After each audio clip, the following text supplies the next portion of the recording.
বিদেশেতে কারো যদি ছেলে মারা যায়,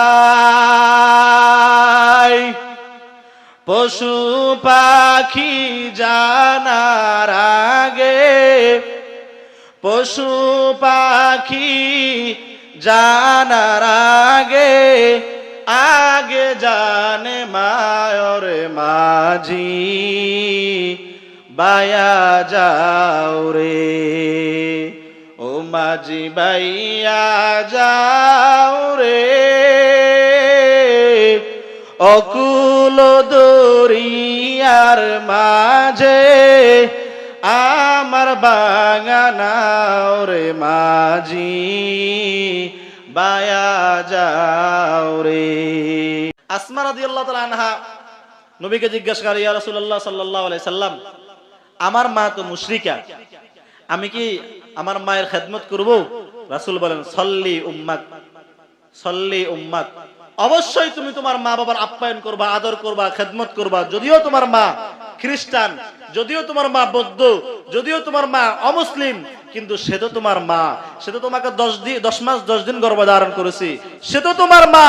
এই মায়ের খেদমত করবা, যদিও মা কি হয়? খ্রিস্টান হয়। বলেন না, খ্রিস্টান মায়ের যদি খেদমত করার জন্য নবী ইরশাদ করে থাকেন, তাহলে আমাদের মুসলমানদের মা বাবার খেদমত করার দরকার আছে না নাই? আছে। কতটুকু আছে? রাসূল আরবি সাল্লাল্লাহু আলাইহি সাল্লাম বলেন, হাদিসের ভিতরে এসেছে, রাসূল সাল্লাল্লাহু আলাইহি সাল্লামের কাছে সাহাবায়ে কেরাম প্রশ্ন করলেন, ইয়া রাসূলুল্লাহ, আমি দুনিয়াতে সবচাইতে, যত মানুষ আছে সবচাইতে প্রিয়, সবচাইতে বেশি খেদমত কার করব? রাসূল আরবি সাল্লাল্লাহু আলাইহি সাল্লাম বলেন, সবচাইতে বেশি খেদমত করব তোমার মার। ওই সাহাবী আবার প্রশ্ন করলেন, রাসূল তারপরে কার করব? রাসূল বললেন, আবার তোমার মার। রাসূল ওই সাহাবী আবার প্রশ্ন করলেন, তারপরে কার করব? রাসূল বললেন, তারপরে তোমার মার। চতুর্থবার সাহাবী প্রশ্ন করলেন, রাসূল তারপরে কার করব? রাসূল বললেন, চতুর্থবার বললেন তোমার বাবা। 3 বার কার কথা বললেন? মায়ের কথা। 1 বার কার কথা বললেন? বাবার কথা। বলেন মার কথা 3 বার, বাবার কথা 1 বার কেন বললেন? মুহাদ্দিসিনে কেরাম বলেন, মা সন্তানের প্রতি যত যত্নশীল, যত দয়াবান, বাবা তার 4 ভাগের 1 ভাগও নন। কেমনে বুঝাইতাম? সন্তান মায়ের গর্ভে দিয়ে বাবা চলে গেল সৌদি আরব, 3 মাসের সন্তান পেটে দিয়ে বাবা সৌদি আরব চলে গেল। 6 বছর বয়সে বাবা, 6 বছর পর যখন বাংলাদেশে আসছে, 6 বছর পরে আসিয়া দেখতেছে সন্তান বাবাকে কি বলে? আব্বু আব্বু বলে ডাকে। বলেন না, গর্ভধারণের কষ্ট, দুধ খাওয়ানোর কষ্ট, প্রস্রাব পায়খানা লালন পালনের কষ্ট, কোনটা বাবা ভাগ নিছে? নিছে নাকি কোনো? নেই নাই। সবগুলা কি করছে? বলেন না কি করছে? জোরে বলেন না, বলেন না কি করছে?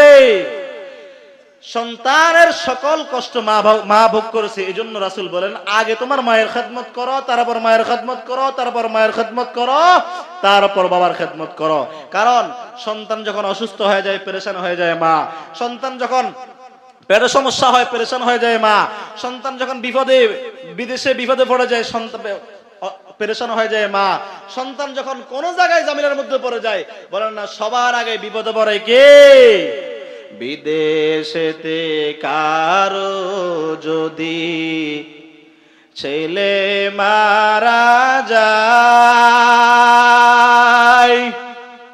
পশু পাখি জানার আগে, পশু পাখি জানার আগে, আগে জানে মায়র মাঝি বায়া যাও রে, ও মাঝি বাইয়া যাও রে, অকুল দরিয়ার মাঝে আমার বাগানাও রে মাঝি বায়া যাও রে। বলেন না, বিপদে পড়লে সবার আগে জানে কে? এত ফজিলত কেন? রাসূল আরবি সাল্লাল্লাহু আলাইহি ওয়াসাল্লাম ইরশাদ করেন, হে সাহাবায়ে কেরাম, মা বাবার এত ফজিলত কেন জানো? কোন সন্তান যদি মা বাবার চেহারার দিকে একবার নেক নজরে তাকায়, আমার আল্লাহ এক নয় নজরের বিনিময় একটি কবুল হজের সওয়াব তার আমলনামায় লিখে দেন। সাহাবায়ে কেরাম প্রশ্ন করলেন, ইয়া রাসূলুল্লাহ সাল্লাল্লাহু আলাইহি ওয়াসাল্লাম, আমরা 51 ভক্ত ফ্যামিলি একসাথে খাই, একসাথে ঘুমাই, দিনে কতবার, ডেইলি কতবার আমার মায়ের চেহারার দিকে আমার নজর পড়ে গো নবী? ডেইলি কতবার আমার বাবার চেহারার দিকে আমার নজর পড়ে? ও নবী, আমার মায়ের দিকে যদি আমি ডেইলি 100 বার তাকাই তাহলে কি 100টি কবুল হজের সওয়াব পাবো কিনা? রাসূল ডাক দিয়া কয়, আল্লাহু আযম ওয়া আকবার। ও বান্দা, তুমি যদি ডেইলি 100 বার মায়ের চেহারার দিকে নেক নজরে তাকাও, আমার আল্লাহ 100 বার কবুল হজের সওয়াব তোমার আমল নামায় লিখে দিবেন। জোরে কোন সুবহানাল্লাহ।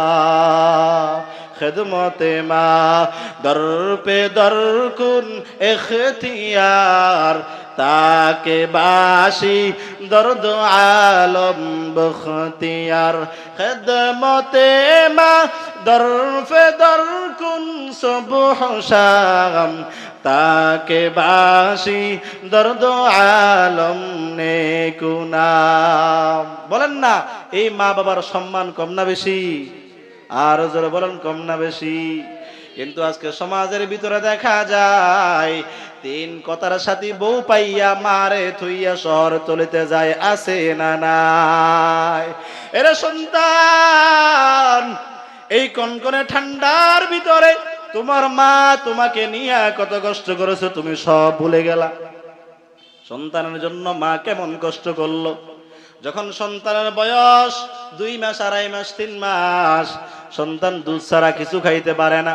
হঠাৎ সন্তানের পেটে অসুস্থ, মা ডাক্তার ডাক দিয়া কয়, মা, সন্তানকে যদি ভালো রাখতে চাও পরম পোলাও খাওয়া বাদ দিতে হবে, গোস্ত খাওয়া বাদ দিতে হবে, মাছ খাওয়া বাদ দিতে হবে, ভালো ভালো সকল তরকারি খাওয়া বাদ দিতে হবে। কি খাইবা? বলে সামান্য একটু আলু ভর্তা দিয়া ভাত খাইবা, সামান্য একটু তুমি মরিচ ভর্তা দিয়া ভাত খাইবা। সমাজের ভিতরে দেখা যায় ঘরের ভিতরে ভালো ভালো তরকারি রান্না করার পরেও আদর